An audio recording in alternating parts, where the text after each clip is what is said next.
ওই বিড়ালের বাচ্চা, বলছি আমি কাল্লু মামা, দাঁড়াও, আমি তোমাকে নিয়ে আমার বাসায় যাব, আমি তোমাকে দিয়ে অনেক কাজ করাবো, তুমি দাঁড়াও। ওই বিড়ালের বাচ্চাটাকে একটু শিক্ষা দিয়ে নে। এই বিড়ালের বাচ্চা, তুই বল আমার কথা শুনবি কিনা, না শুনলে বুঝবি কত মজা। ওই বিড়ালের বাচ্চা চল, একটু তোকে দিয়ে আমি হাল চাষ করাবো এবং সবজি আবাদ করবো। ওই বিড়ালের বাচ্চা চল, আমার জন্য একটু সুন্দর সুন্দর ঘাস কাটবি এবং মজা করে আমি খাবো। ওই বিড়ালের বাচ্চা থামো, এখন আমি ঘাসগুলো গাড়িতে উঠাবো, গাড়িটা নিয়ে তুমি তাড়াতাড়ি চলো। আমার রাজ্যের মধ্যে কাল্লু বিল্টু দুইজনে আমার খাদ্য হয়ে তোমরা এসেছো, এখনই আমরা তোমাকে খেতে যাচ্ছি, থাকো। প্রিয় বন্ধু, তাড়াতাড়ি চলো, আমাদের মাঝে খাদ্য এসেছে আমাদের রাজ্যের মধ্যে, তাড়াতাড়ি চলো চলো, আমার বড় গাড়িটা বের করে তাড়াতাড়ি ওদেরকে ধরতে হবে।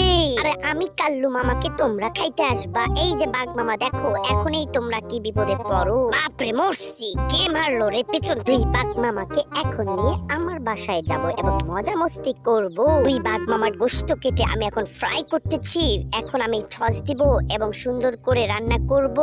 রান্না করার পরে তোমাদের গোশতগুলো আমি মজা মজা করে খাবো।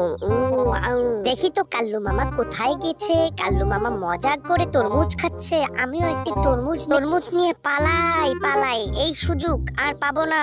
ও তুমি আমাকে কেন পেছন থেকে তাড়া করো? তরমুজটা এখন রেখে দেই, আর পালানো যাবে না, সুযোগ বুঝে পালাতে হবে। এই ঘোড়া মামা তুমি তাড়াতাড়ি চলে আসো, আমি তোমার পিঠে করে পালাবো, চলো চলো চলো। ওই বিড়ালের বাচ্চা তুমি থামো, নয়তো তুমি বিপদে পড়বে, এখনই তুমি পড়ে যাবে। ওরে বাপ, মোর বিড়ালের বাচ্চাটাকে এখন বন্দি করে ফেলবো। এই তুমি পালাচ্ছিলে কেন? তোমরা একটু অপেক্ষা করো, আমি তোমাদের মাঝে মালটা ফাটিয়ে দিচ্ছি।